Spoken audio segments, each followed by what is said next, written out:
Hello guys, welcome to Nivetha's kitchen. இன்றைக்கி நம்ம சேனலில் மீல் மேக்கர் பிரியாணி பார்க்க போகிறோம். வாங்க வீடியோக்குள்ளே போகலாம்.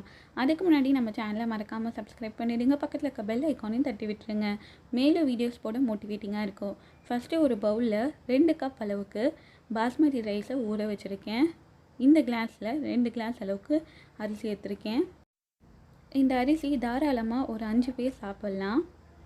ஊற வச்சது ஒரு அரை மணி நேரமாச்சும் ஊறட்டும்.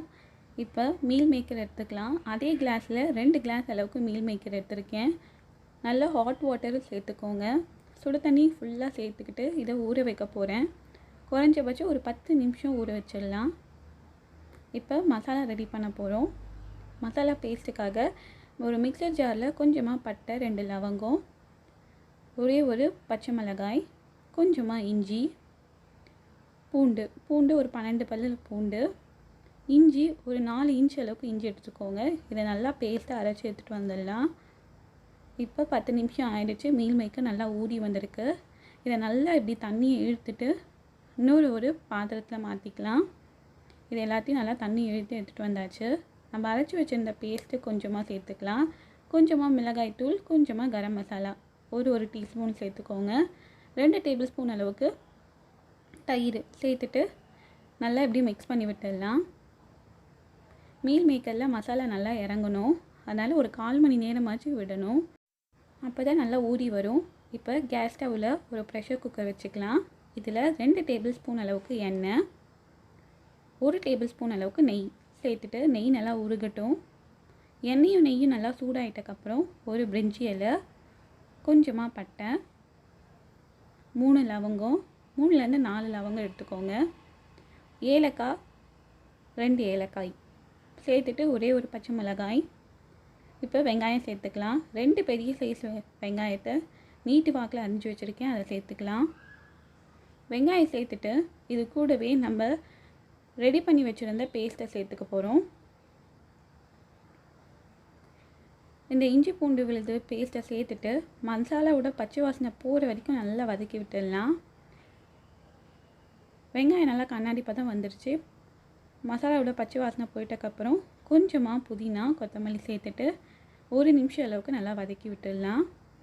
இன்னும் வாசம் கொடுக்கும் பிரியாணிக்கு. இப்போ மசாலா சேர்க்க போகிறேன். 1/2 ஸ்பூன் அளவுக்கு மிளகாய்த்தூள், 1/2 ஸ்பூன் அளவுக்கு கரம் மசாலா சேர்த்துட்டு பிரியாணி மசாலா 1 ஸ்பூன் அளவுக்கு சேர்த்துருக்கேன். இப்போ மசாலாவோட பச்சை வாசனை போகிற வரைக்கும் நல்லா வதக்கி விட்டுடலாம். இந்த காரம் கரெக்டாக இருக்கும். ஆல்ரெடி மீல் மேக்கர்லேயும் நம்ம கொஞ்சமாக மிளகாய்த்தூள் சேர்த்துருக்கோம். அதனால் கரெக்டாக இருக்கும். 2 மீடியம் சைஸ் பழுத்த தக்காளியாக பார்த்து அரிஞ்சு வச்சுக்கோங்க. நீட்டு வாக்கில் அதை சேர்த்துக்கலாம். தக்காளி சேர்த்துட்ட உடனே கொஞ்சமாக உப்பு சேர்த்துட்டு தொடர்ந்து ஒரு 3 நிமிஷம் அளவுக்கு நல்லா வதக்கி விட போகிறோம். தக்காளி நல்லா சாஃப்ட் ஆகணும். வதக்கி விட்டுட்டு அது சாஃப்ட் ஆகிற வரைக்கும் நல்லா வெயிட் பண்ணலாம். இப்போ பாருங்கள், இந்த அளவுக்கு தக்காளி சாஃப்டாக வதங்கணும். இது கூட நம்ம ஊற வச்சுருந்த மீல் மேக்கரை சேர்த்துடலாம். நல்லா மசாலாவோட கோட்டாகி மீல் மேக்கர் சூப்பராக இருக்குது. இதை சேர்த்துட்டு வெங்காயம் தக்காளியோடு நல்லா வதக்கி விட போகிறோம். தண்ணிலாம் சேர்க்காமல் மூடி போட்டு ஒரு 5 நிமிஷம் விட்டுருங்க. மீல் மேக்கர் நல்லா வெந்து வந்துடும். பாருங்கள், மீல் மேக்கர் வெந்து வந்திருக்கு. நல்லா கலரி விட்டுட்டு இப்போ நம்ம ஊற வச்சுருந்த அரிசி, பாஸ்மதி அரிசியை சேர்த்துக்க போகிறோம். அரிசி ஆல்ரெடி நம்ம அரை மணி நேரம் ஊற வச்சுருந்தோம்.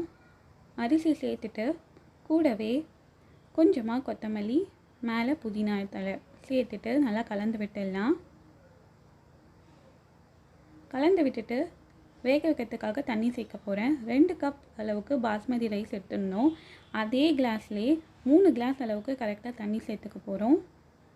3 கிளாஸ் அளவுக்கு தண்ணி சேர்த்துட்டு உப்பு தேவையான அளவுக்கு சேர்த்துக்கலாம். கொஞ்சம் எக்ஸ்ட்ராவே ஒரு சிட்டிகை அளவுக்கு உப்பு எக்ஸ்ட்ரா சேர்த்துக்கோங்க. அப்போ தான் கரெக்டாக இருக்கும். உப்பு சேர்த்துட்டு நல்லா கலந்து விட்டுடலாம். இப்போ லிட் போட்டு க்ளோஸ் பண்ணிவிட்டு கரெக்டாக ஒரே ஒரு விசில் மட்டும் விட்டு எடுக்க போகிறோம். மீடியம் ஃப்ளேமில் வச்சு ஒரு விசில் விட்டு எடுத்தாச்சு. ப்ரெஷர் நல்லா குறைஞ்சாச்சு. நல்ல கமன்னு மீல் மேக்கர் பிரியாணி ரெடி ஆகிடுச்சு. பாருங்கள், சாதம் நல்லா உதிரியாக வந்திருக்கு. ஒரே ஒரு விசில் விட்டு எடுத்துருக்கோம். அரை மணி நேரம் பாஸ்மதி ரைஸ் ஊற வச்சுருந்தோம்.